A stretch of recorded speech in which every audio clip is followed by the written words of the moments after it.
So I first got into rugby, I was probably in my second last year of school, and the boys were setting up a girls team because rugby until that point was like very male dominated across all levels.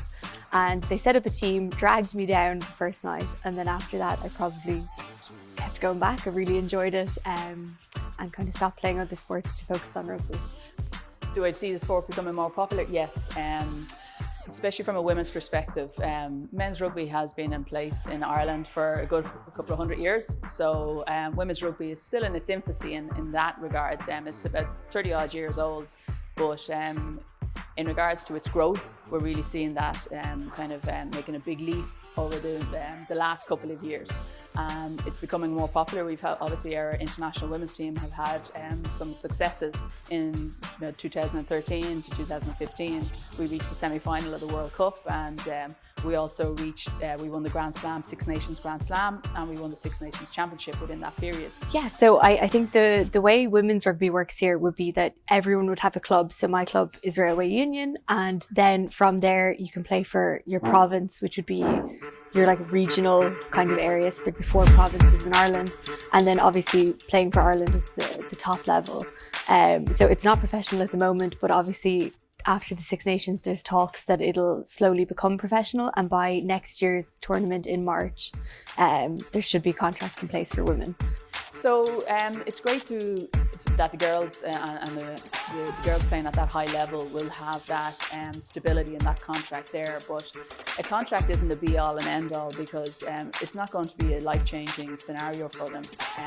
The money is not going to have them sitting with a nice house and a car behind them, but it will allow them, hopefully, to be able to reduce their working hours, to be able to provide them more time to train and more time to recover. These contracts, though, will have to have something behind them in a sense of, well, what are they contracting the girls to do? And currently we have a league format here that's played, but some of our players are playing in England. So we need to give those girls a platform to be able to train in, and clubs to be able to play in order to be able to have that kind of continuous training. But I think will allow the girls to actually focus on being athletes and being semi-professional athletes, part-time athletes, because they're still, and they're not going to be able to afford to be full-time professional, but it will allow them to give them more recovery time and strengthen and hopefully catch up on the likes of England and France, who are showing everybody the way to be in the women's international game at this point in time. So I think the structure for women's rugby in Ireland is, your club is year round. So from September through to April, you're playing week in, week out here. For us, for your provincial team, which would be Leinster, there's 3 games a year. So the timetable is kind of changing. But last year you played for Leinster August through September. You play your 3 other provinces, and then that's it for Leinster. And then your Six Nations also slot into the same year. So you might, after Christmas, if you're picked for an Irish team, you would kind of leave your club rugby for a little bit, and you would go into Irish camps to then play a few games for Ireland and then come back. So you've no social life, but it's good fun, and luckily, they're all really nice girls. So everything I do now off the pitch is to enable the next level of players, be it my friends who I played with recently, or be it the underage girls who are coming through, to have the best opportunities available to them. I think we've really seen in most women's sport that we give the backing and we give the opportunities, women will excel in sport. We haven't seen anywhere near how good women can be in sport, because they don't have the training age that men have had, and I think I'm very excited for where women's sport in general. Obviously rugby is my game, but only yesterday Ireland had two new amateur boxing international champions in the women's category, and again it just shows investment will reap rewards, and it is really exciting.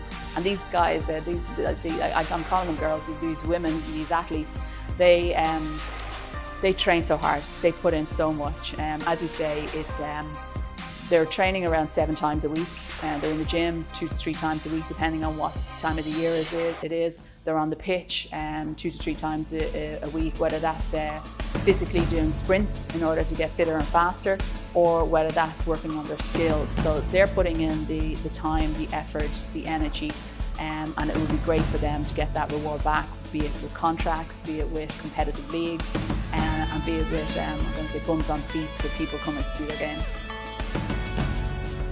I'm a big Leinster fan. I play for Leinster women's team, and obviously a lot of our club would be mixed rivalries because Munster is only a few hours away. I think the game tomorrow will be really good. Leinster are a strong team and they're going into a different final the week after for a European final. Munster are obviously out to try to get one up on their local rivals, so I think it'll be a really good game. But I think I'm cheering for Leinster. I'm not sure about anyone else here, but I believe it's definitely developing. Is it the same at the professional level and at the Leinster-Munster level? There's obviously a huge kind of disparity. The professional arm of the game is so well established, and it is very, very well promoted. But the women's side of the game is actually is coming up to that. As you said previously, the Women's Six Nations games are publicised now on our national TV. And then just recently our All-Ireland League, so our club level game, our final, is also publicised on our national TV. From a cultural perspective, 50% of our country is female. For clubs and communities to not necessarily be investing in the women's side of the game is remiss, and I think a lot of clubs are seeing that is, it's not the way to be. I think also clubs who have established and invested in women's sport and women's teams have realised the benefit that also brings off the park and off the field, because women are great organisers and they're very good at giving back, and they then not only are part of what's on the pitch and playing, they're also very good at giving back from an organisational perspective. So we get it from our executive. We've a huge amount of women that sit on our exec and actually work on running the club. So I think from a community perspective, it's right that we should be having, all teams should be there equal. We should have like women's and men's as equal. There's gaps there, but I think everybody is working in the right direction to actually close those gaps off.